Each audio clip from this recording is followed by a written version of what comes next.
ছয় জনগোষ্ঠীৰ জনজাতিকৰণ প্ৰসংগত পুনৰ মুখ্যমন্ত্ৰীৰ প্ৰতিক্ৰিয়া। এই ক্ষেত্ৰত চৰকাৰে কোনো আপত্তি কৰা নাই, কিন্তু এই ক্ষেত্ৰত সমস্যাৰ সৃষ্টি কৰি গৈছে কংগ্ৰেছেহে। এই কথাবোৰ ৰাইজে নাজানে। নৱেম্বৰত আমি সকলো কথা প্ৰকাশ কৰিম বুলি উল্লেখ কৰিলে মুখ্যমন্ত্ৰীয়ে। সমস্যাৰ মাজতেই 4টা জনগোষ্ঠীৰ ক্ষেত্ৰত সমাধান সূত্ৰ উলিওৱা হৈছে।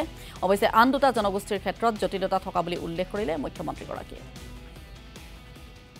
6 জনগোষ্ঠীৰ গোটেই কথাটো আপোনালোকে অলপমান ভাল কৰি বুজি পাব লাগিব। 6 জনগোষ্ঠীৰ জনজাতিকৰণত চৰকাৰে আপত্তি কৰা নাই।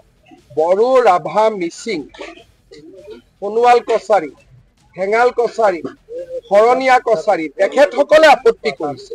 চৰকাৰে আপত্তি কৰা নাই। আপত্তি কৰা মানুহ আমাৰ ভিতৰতে চিচিটোৱা বুলি যিটো সংগঠন আছে, ৰাভা, বড়ো, মিচিং, তিৱা, আমাৰ সোণোৱাল কছাৰী, ঠেঙাল কছাৰী, মেচ কছাৰী, তেওঁলোকে আপত্তি কৰিছে। ইয়াত বিজেপি আপত্তি কৰা নাই। সেইকাৰণে 2টা ফৰ আৰু এগেইনষ্ট, 2টাকে মাতি আনি আমি বহুতবাৰ মিটিং কৰিছোঁ। কংগ্ৰেছে এটা সিদ্ধান্ত ল'লে বিধানসভাত, যেতিয়ালৈকে বড়ো ৰাভাই ক্লিয়াৰেন্স নিদিয়ে আপোনালোকে কৰিব নোৱাৰে।